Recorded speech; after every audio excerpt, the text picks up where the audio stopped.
राम राम भक्तों। आज मैं आपको श्री नर्मदा नदी का प्रगट के बारे में बता रही हूँ कि नर्मदा नदी का प्रगट कैसे हुआ। इस ब्रह्म सृष्टि में पृथ्वी पर नर्मदा का अवतरण 3 बार हुआ। प्रथम बार पद्म काल के प्रथम सतयुग में, द्वितीय बार दक्ष सार्वण मनवंतर के प्रथम सतयुग में और तृतीय बार वैवस्वत मनवंतर के प्रथम सतयुग में। तीनों बार ही नर्मदा अवतरण की कथा इस प्रकार है। तीनों बार की नर्मदा अवतरण की कथा इस प्रकार से, ध्यान से सुनिए। प्रथम कथा इस सृष्टि से पूर्व की सृष्टि में समुद्र के अधिदेवता पर ब्रह्मा जी किसी कारण से रुष्ट हो गए और उन्होंने समुद्र को मानव जन्म धारण करने का श्राप दिया। फलत काल में समुद्र के अधिदेवता राजा पुरुकुत्स के रूप में पृथ्वी पर उत्पन्न हुए। एक बार पुरुकुत्स ने ऋषियों तथा देवताओं से पूछा, भूलोक तथा दिव्यलोक में सर्वश्रेष्ठ तीर्थ कौन सा है? देवताओं ने बताया, रेवा ही सर्वश्रेष्ठ है।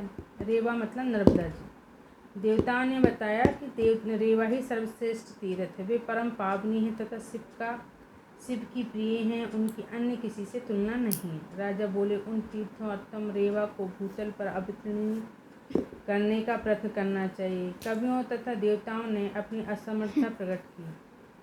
उन्होंने कहा वे नित्य शिव सानिध्य में रहती हैं। शंकर जी भी उन्हें अपनी पुत्री मानते हैं, वे उन्हें त्याग नहीं सकते। लेकिन राजा पुरुकुत्स निराश होने वाले नहीं थे। उनका संकल्प अटल था। विंध्य के शिखर पर जाकर उन्होंने तपस्या प्रारंभ कर दी। पुरुकुत्स की कठोर तपस्या से प्रसन्न होकर भगवान शिव प्रकट हुए।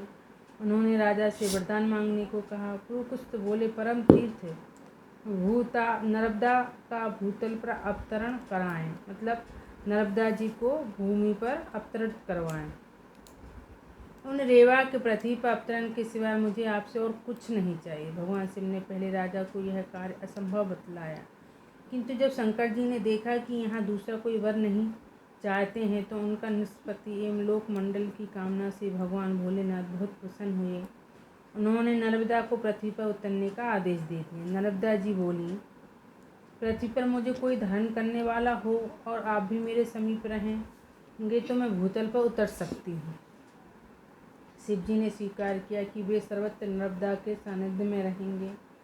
आज भी नर्मदा का हर पत्थर शिव जी की प्रतिमा का द्योतक है तथा नर्मदा का पावन तट शिव क्षेत्र कहलाता है। जहाँ जहाँ भी नर्मदा जी होती हैं वो क्षेत्र शिव क्षेत्र ही कहलाता है, और जो नर्मदा जी में कंकड़ होते हैं वो शिव रूप में होते हैं।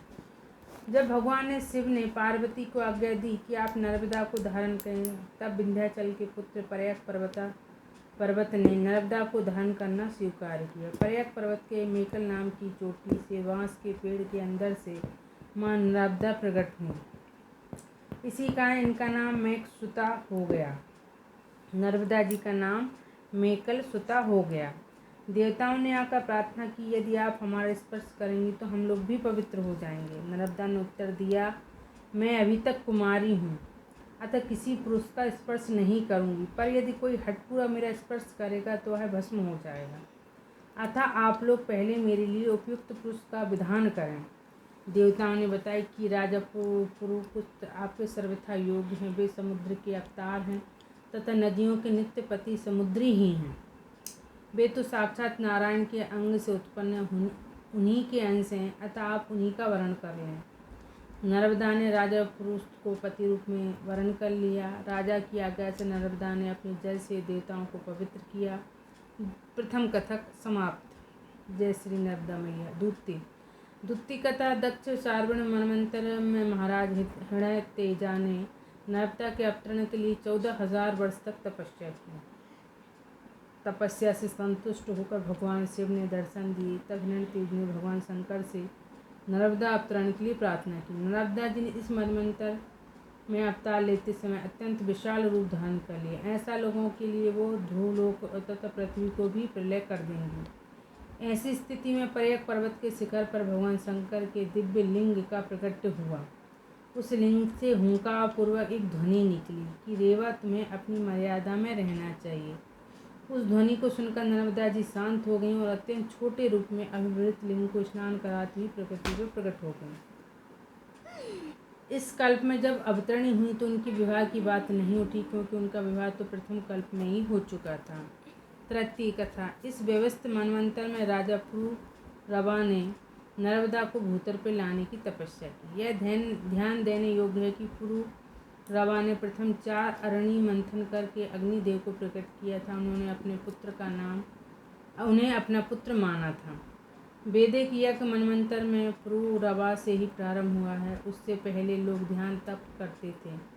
पुरुरवा ने तपस्या करके शंकर जी को प्रसन्न किया और नर्मदा की पृथ्वी पर उतरने का वरदान मांगा। इस कल्प में विंध्या के पुत्र प्रयाग पर्वत का नाम अमरकंठ पड़ा गया।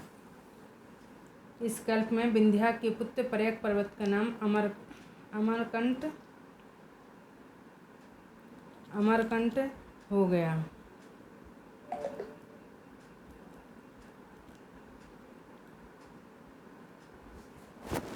क्योंकि देवताओं को जो असुर कष्ट पहुंचाते थे इसी पर्वत के वनों में रहने लगे थे। जब भगवान शंकर के बाण से जल का त्रिपुर इस पर्वत पर गिरा तो इसकी ज्वाला से जलकर असुर भस्म हो गए। और नर्मदा के अवतरण की यह कथा द्वितीय कल्प के समान है।